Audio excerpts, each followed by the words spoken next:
Go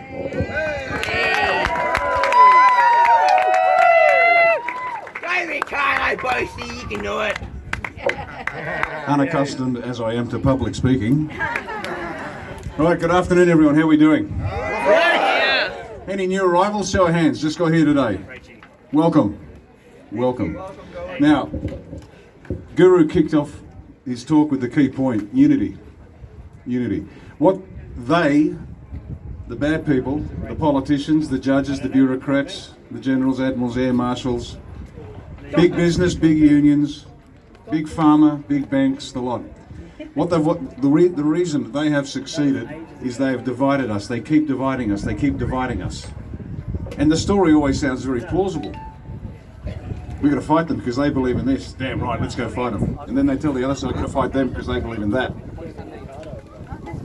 The latest version of this division is the vaxxed and unvaxxed.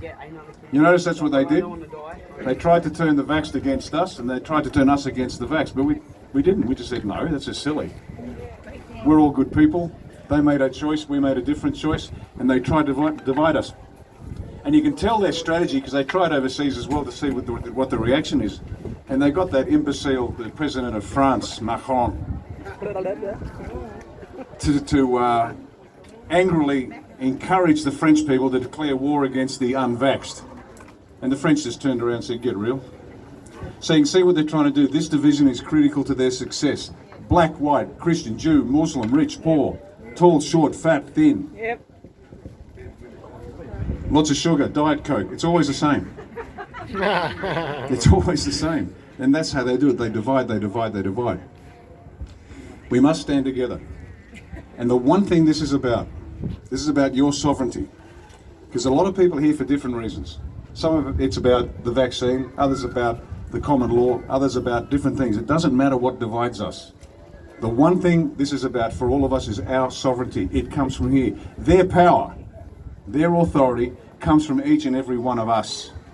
Without you, they are nothing. They're like a bunch of plumbers that come in, you hire them to fix the pipes. They don't fix the pipes, the kitchen's a mess, there's a mess everywhere. And they charge you another, $200-300 to fix the mess they made. And this has been going on for decades. They have robbed, they have maimed, and they have killed us for decades. And we know this is a fact. This isn't a sort of a strange tinfoil hat wearing conspiracy. There's a document called the New International Economic Order, Implications for Australia, dated 19 February 1980. And this was a Senate report, the Senate Committee for Defence and Foreign Affairs, and it lists what has to happen in order to hand over our sovereignty to the UN and other countries, to hand over our manufacturing, to hand over our economy, to hand over our laws. And it was just one in a series of documents, but this is an Australian parliamentary document, which reveals the truth. And it means this: every politician, with no exceptions, zero exceptions, every politician since at least 1980, and we know it goes way back before then. Yes, it does. Because we've got the Lima Agreement, the Club of Rome, before that as well. Before that. It just goes back and back and back to the Constitution and even before then. Hundreds of years. But that's a date that we can hang our hats on because some of us were alive in 1980 and can remember this stuff. Every politician, every Prime Minister, every leader of the opposition, Liberal, Labor, Nationals, Greens, makes no difference. Everyone that has sat in that parliament and not spoken is guilty of treason. Yes. Yeah. High treason. Guilty of treason. This is not an opinion. This is verifiable in a court of law. The trouble is, the judges are all corrupt. That's true. So maybe they should go as well. That's true. Definitely. Most of them. And so that's where we are. So this is about your sovereignty, your rights. They take your money from you and then charge you for the privilege. Yeah. They send it overseas because it's a corporation. We know that. It's not a government. Yeah. There's no sovereign law in this country. Registered in. So every law they pass that we are supposed to obey is not a law. No. They have as much right to be in Parliament as 151 stray cats and dogs that you might find in the street. Mind you, 151 stray cats and dogs might do a better job. Your sovereignty is everything. Every one of you is sovereign. Their power comes from you. And I love the Declaration of Independence from the United States. We hold these truths to be self-evident, that we're endowed by our Creator with certain unalienable rights, and among them are life, liberty, and the pursuit of happiness. And to secure those rights, governments are instituted by the people, with the consent of the people. And when those governments become destructive to the ends of the people have the right to alter or abolish that government. Yes. Would you like to abolish this government? Hell yeah! Damn right. Damn right. So we've got to be careful what we wish for. Yeah. If we say, we demand ending the vaccines and the mandates and that, no. Not enough. Because no, even if it did happen. Let's say tomorrow, good old slow-mo kills all the QR code and the vaccines and everything tomorrow. What would happen to Australia? We go back to sleep. And the conditions that created this god-awful situation that we're now facing remain intact. Yeah, they do. So removing the mandates, removing the that's a tactical error. It's a tactical victory, but a strategic error. Make sense? Small. Looks like a win, No. but it's not, because we haven't got enough Australians awake yet. They've got And they'll to go, great, we can go back to watching My Kitchen Rules. Yeah, they've got to go. Then they can put them back on just as quick. And they'll put them back on just as quick. And they'll come back twice as hard, and they'll do it in winter, where it's not so easy to come down to Canberra and camp out. Does that make sense? That's why this moment will not come again. Does that make sense? If we are delayed, even a day, a week, a month, and listen carefully to those that say, oh, we should delay. Let's do some strategic planning. Yeah. Once you know what to listen for, you'll hear it. These people are betraying you. They will present themselves as friends, they'll present themselves as allies. They're not. And this is how real wars are fought. And as I said the other day, this isn't some learning opportunity. This is real. This is not training. This is the real thing. They will have infiltrated the good groups that are doing good things. And in Australia, we've been doing that. And this is not a political message. This is just the reality. Just so you know, I've had to get rid of 17 people out of my own organisation because they've been penetrating. They've been trying to get in. Wow. Now, we're nobody's from nowhere. I mean, 2 years ago, we didn't even exist. So they're after us. They're after you. Every organisation, you've got to be very careful. Listen carefully to what they say. Watch more carefully what they actually do. Are they taking the actual risks? Okay, so just be careful. So we cannot delay this. The weather plays a part. When we do military planning, one of the considerations as you go through the planning process, topography, is your terrain, is it close country, is it open country, is it desert, is it snow? Weather, meteorology, what is the weather like? Oh, well, sunny, hot days. Brilliant. What phase of the moon? Full moon. Oh, we've got moon at night. Brilliant. That affects us here right now. If you are told to delay, reject that suggestion and tell them why. Because they'll delay till March, May, June, midwinter. Nobody wants to come out and fight. This moment will not come again. We either win this month or we lose. We already won. We've already won. Do you want to win or do you want to lose? Win! That's why it's critical. Whatever strategy is suggested to you, have a good hard look at it. Now whatever strategy comes your way, whatever you're told, we should do this, we should do that. That's great.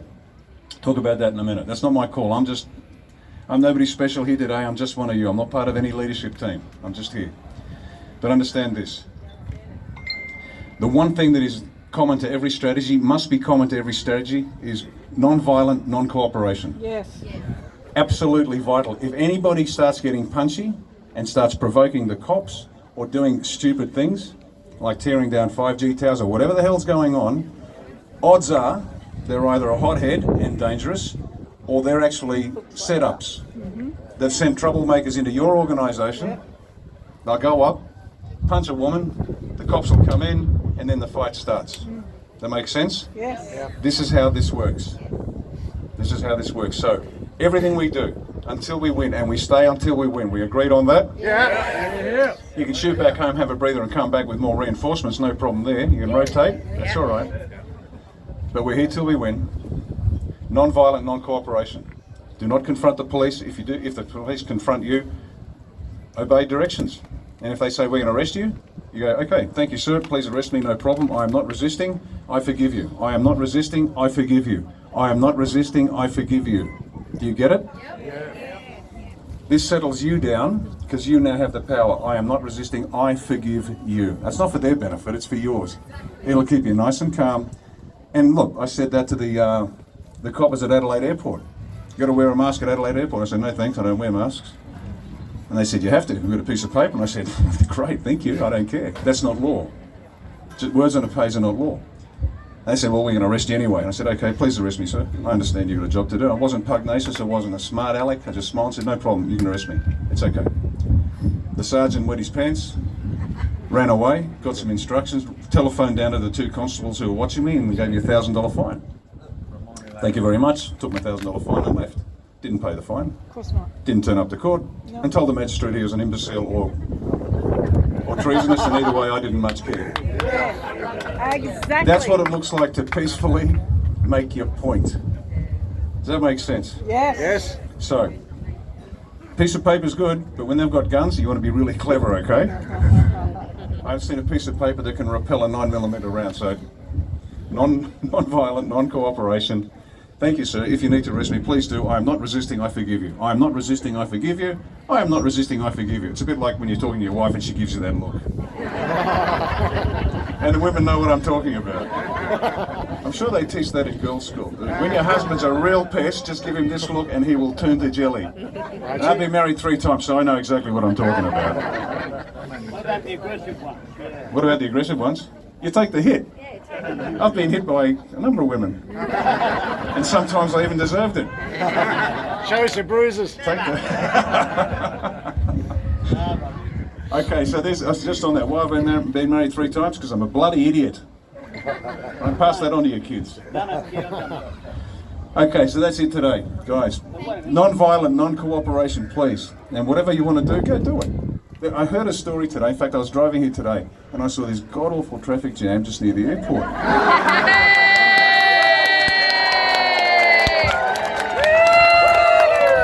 Now, I'm sure that was just a terrible accident. I'm sure that wasn't planned because that'd be a very nasty but clever thing to do. Now, I don't want to be guilty of incitement, but if that happened in 4 or 5 different locations at the same time at peak hour. Yeah. Wow. What's Canberra be like? Now, you see what I'm getting at? The coppers caused it because I heard they were diverting traffic, and next thing we knew we were stuck. Oh, you got stuck and the coppers followed. What a shame! The point's this, guys, there's a million ways to skin a cat, correct? Yeah. I can't say that. Now this... Okay, there's a million ways to kill a... No, I better not say that either. Figurative. So if you think of something to do, go do it. That makes sense? Take a lot of Non-violent, non-cooperation, don't destroy property. Don't destroy property, don't do anything silly like that. No breaking the law. Don't break the law, but what we can do is we can bring this place to a standstill and laugh. That makes sense? I haven't stopped. Now, this point in history, Australians are finally having to step forward in this political arena because we've been lucky. What a great country. We've got everything we need. This is the only country on the planet that doesn't need any other country at all. Yes. We've got all the resources, got all the beaches, got all the sunshine, got all the nationalities we need, all the food we need. We are literally capable of being self-reliant. That unfortunately made us a bit lazy, so we sat back and, that's all right, just throw another. She'll be right, mate. She'll be right. Now just on that, she'll be right. Do you know what she'll be right used to mean? These days it means don't do anything about it. That's not its origin.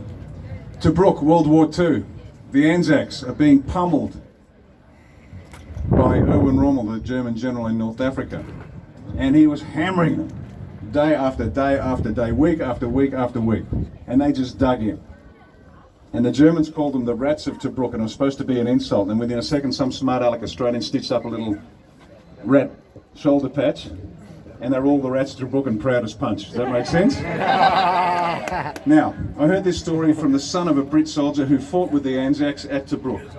And he said, the Australians would just sit back, and the bombs are falling down, and there's the sand falling inside the tunnels.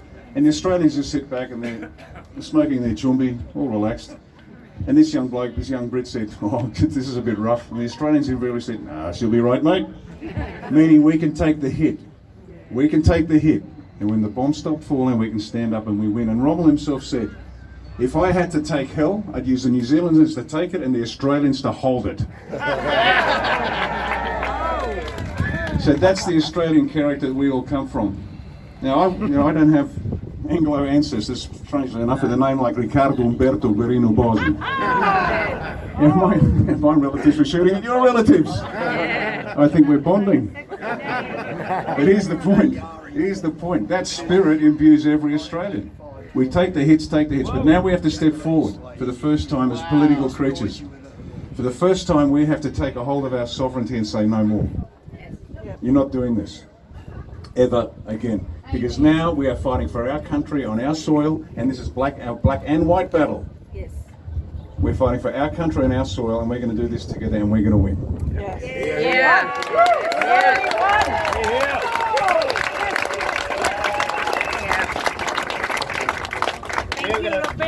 So this is the beginning of the getting of wisdom. And this is a lesson that we will learn, because it's going to cost us, and it already has, lives, money. But this is a story that you'll tell your grandkids, and they'll look back at us and say, thank Christ they did what they did. Just like we look back at our relatives and say, thank Christ they did what they did. Because we are here today because somebody risked everything for us 40, 50, 60 years ago. Does that make sense? Absolutely. All we are doing is we're repaying that debt, but we pay it forward for our kids and grandkids. And they'll do the same, and they'll do the same. But the beauty about this moment in history is this. Because this is the first time we've really had to fight for our country and our soil. It'll be part of our genetics, part of our DNA, part of our story that we pass on. So it'll never, ever, ever, ever happen again. How does that sound? And for all you people who are taking the videos, make sure you put it online. And here's one for all our international friends. We're leading from the front. Here's, as we show London, New York, Paris and Rome, how it's really done. Aussie, Aussie, Aussie! Thank you, everyone. All right, thanks, Ricardo. Just with Ricardo talking about the Ratchet Brook there, folks, that just might be another reason I